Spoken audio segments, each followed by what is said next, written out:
election of metropolitan, municipal and district chief executives, the country's exit from the IMF Extended Credit Facility Program, the economy, education, security and infrastructural development were some key points captured in President Akufo-Addo's address on the floor of Parliament.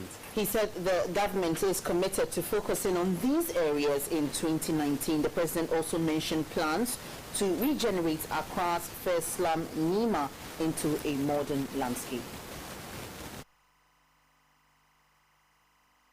He was at the forecourt of the Parliament House to deliver his third State of the Nation address since he became the President of Ghana. After inspecting the parade, President Akufo-Addo and the Vice President Dr. Mahamudu Bawumia were ushered into the floor of Parliament by the Speaker of Parliament, Professor Michael Quay, and the leadership of the House. Two former Presidents of the Republic, President Jerry John Rawlings and his wife, Nana Akudo-Addo Rawlings, and John Mahama were also in the House. The Chief Justice, Sophia Akufo, led the members of the bench to the floor. President Akufo-Addo, after acknowledging the presence of the dignitaries at the House, also remembered leaders who died in 2018. Notable among them were former Vice President Pakwesi Mitahata, former UN Secretary General Kofi Annan, Senior Minister J.H. Mensah, former Justice of the Supreme Court Justice V.C. Arisi Krab, former PNDC Secretary K.B. Asante, and the Poet Laureate Professor Atuku Okan. To President Akufo-Addo, the landmark peace in Dagbon will further launch the country into resolving all chieftaincy disputes in the country. I'm grateful for the hard work and wisdom of the eminent chiefs, Tufo Setutu II, Asantehene, the Nairi, Na Buhugu Abdullah Mahami Shariga, Overlord of Mampugu, and the Yabonwa, Tutumba Boresa Suleiman Jakba, Overlord of the Ganja State, all of whom I salute, and for the support of many people in this House on both sides. And I pray that we all continue to build on this achievement and midwife the process until peace becomes part of the fabric of Dagbon.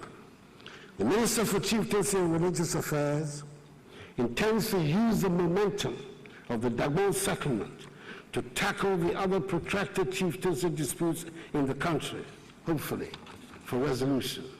President Akufo-Addo said the country has gone through another round of painful impositions to get to build a healthy economic fundamentals, which has made it possible for the country to exit the IMF program in April 2019. This is the 16th time Ghana has had to go to the IMF in the 62 years of our independence. Mr. Speaker, we cannot make the progress we all desire unless we are consistent and disciplined in the management of our economy. The yo-yo nature of the boom and bust has not helped us achieve our goal of sustained prosperity and lift us out of poverty. We have gone through another round of painful impositions to get to where we are today with healthy fundamentals. The President outlined his government's plans to tackle the acute housing deficit in the country. We're starting with the completion of the many abandoned projects dotted around the country. A consortium of local banks has raised $51 million to fund the completion of the social housing units started by the Kufuor administration in 2006 at Koforidua, Tamale, and Ho. Saglemi housing project, started under the last NDC government, is also high on our list of priorities this year.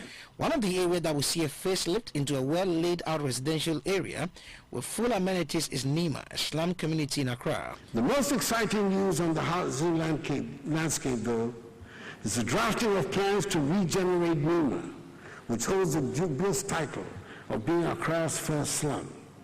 It has, of course, progressed very much since those early days, even if it has been unable to shake off the urban slum title. I'm a proud resident of Nima myself.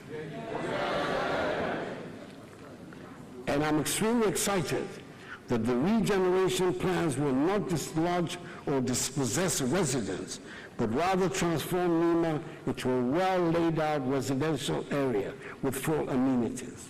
I'm looking forward to it. Good work that is being done by the Ministries of Inner City and Zogo Development and Works and Housing. President Akufo-Addo said apart from continued education and sensitization, government will continue to use bylaws to enforce cleanliness in the country.